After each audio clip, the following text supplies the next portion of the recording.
sila ng lalagyan ng basahan kasi nakakalat. Kaya nagkalat. Kaya pinapalagyan nila mga ka-angels ng lalagyan.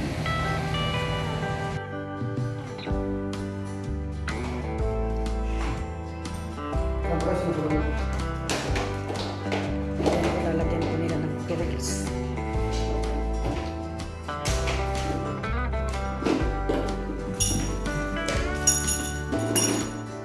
Apa kana C1 cover drill tighten kana C1 after silicone after Pag maraming bata delikado po kaya pinatalo ng grills.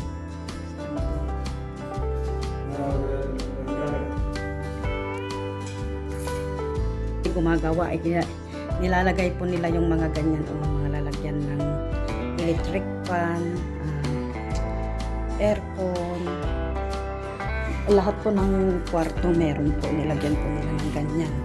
Hanggang sa kwarto ko din po, meron din po, lahat po ng kwarto. So yan lang pang ipapakita ko. At napakaluwang. Ayan mga ka-angels. Ganyan may mga nilagyan nila ng mga handle ng aircon, remote control ng aircon. Hanggang sa kwarto ko meron din. Kasi may aircon din po ako sa aking kwarto. Ayan mga ka-angels. So dito naman sa second floor ito. Ayan. Ayan po yung itinabit nila. Ewan ko kung ano yan. Sa kanyang speaker. Kakakabit lang mga ka-angels.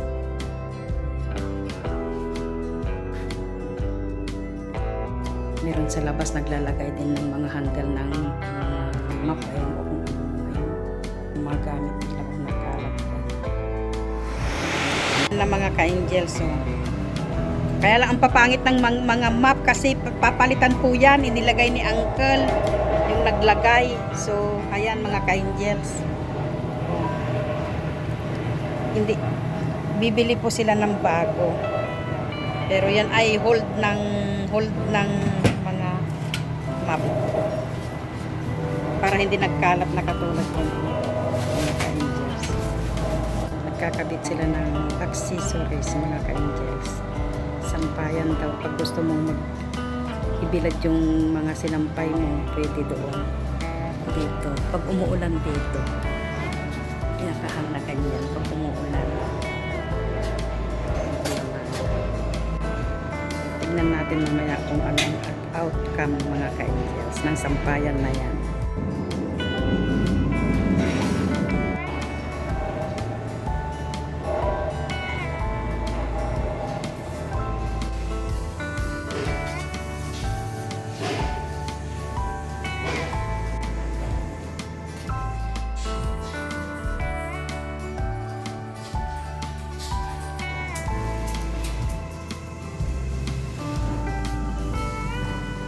Ayan na mga ka-angels, may kabit na yung sampayan. Pag gusto mong magsampay, hilain mo palabas. Pag natapos ka ng magsampay, ibalik mo, i-push in mo. Pag magsasampay ka, push out mo. So, pag gusto mong magsampay, ay pagtapos ka ng magsampay, i-push in mo. Pag magsasampay ka, hilahin mong i-push out na ganyan mga ka-angels para luluwang. Tapos magsasampay ka na. So, ayan mga ka-angels.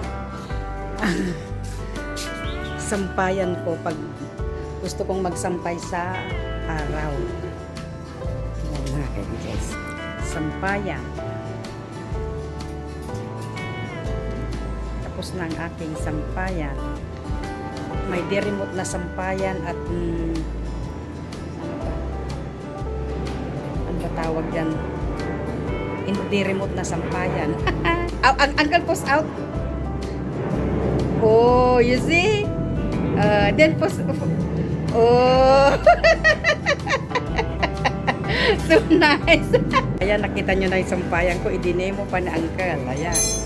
Tinanong ko sa nagsabi kung hindi ba kakalawangin. Talagang pang outdoor daw po siya. Talagang sampayan. Hindi sa kakalawangin. Yan mga ka-angels, ang ganap sa bidyong ito mga ka-angels. So, yan ang ating content for today. Ang pagkabit nila ng sampayan at paglagay ng grill sa taas mga ka-angels. So, ayan mga ka-angels, na ikabit na nila. So, samahan nyo lang ako sa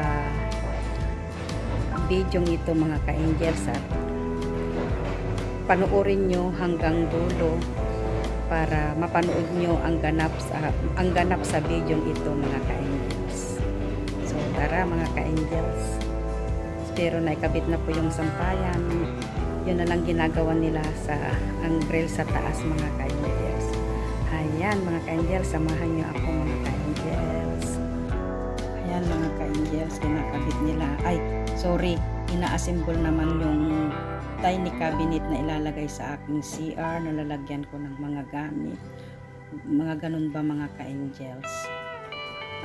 So, ayan, malapit nang ma-assemble ni brother yung aking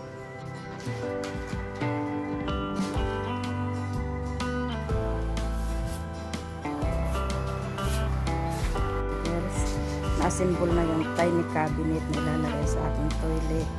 Tapos lalagyan na lang ng layer. Ayun po yung pinto. May with salamin po yung pinto niya. So, tapos ito nila yung pinaka-layer niya siguro sa so, samahan niyo ang kanyang mga ka-angels. Hanggang dulo. Angels o salamin. Tapos, bubuksan, meron siyang mga layer, nalagyan ng ating mga gamit. Dito po sa loob ng aking CR ito, ayan. Ayan mga ka-angels. Tiny cabinet, lalagyan daw ng mga barang-barang, mga gamit, so close. Ayan. Nakikita na yung shower. Ayan mga ka-angels.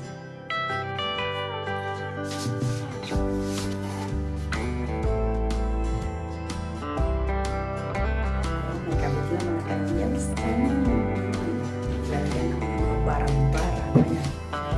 So, nakikita nyo. Nakagalanggol pa ako. Napakainit kasi mga ka-angels. Mga ka-angels. Nakikita nyo po. Oh, so nice. Yes. Yeah.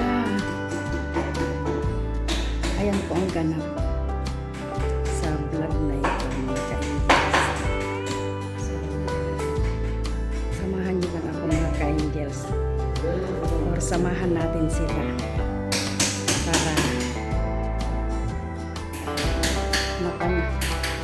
para mapanood niyo ang ganap sa vlog na ito mga ka-angels, or video ito. So ayan mga ka-angels, tapos nang naikabit ang aming invisible grills. Invisible grills daw po ang tawag dyan. So, kasi po, kaya pinalagyan ng invisible grills. Kasi kung minsan, maraming batang pumupunta dito, play date ng prinsesa ko. Kung minsan, 20 bata, 15, 10,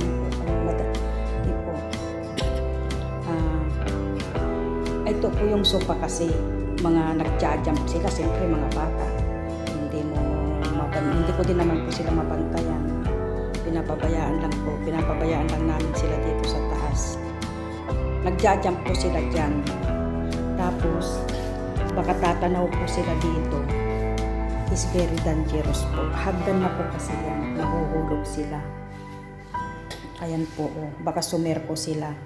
Kasi pag nagja-jump po sila, inilalagay nila yung ulo nila doon. Sige, lundag.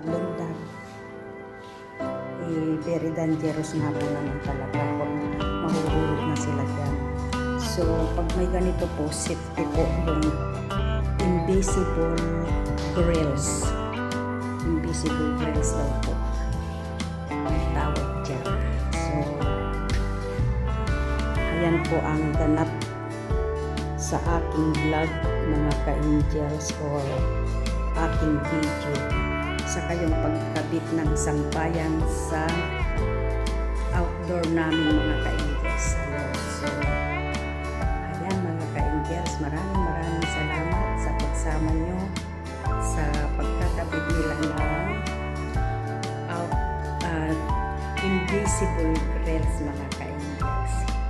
So, ayan mga ka-angels. Mga invisible grills. At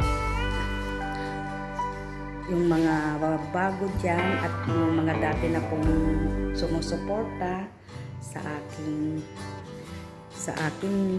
mga upload videos, please like, subscribe, like and share mga ka-angels. So, ayan ang labas natin mga ka-angels. May ginagawa din malaking bahay dyan, malaking construction. Ayan mga ka-angels. Hanggang dito na lang ang aking vlog for today. Sana nag-enjoy kayo sa video nito. God bless us all mga ka-angels.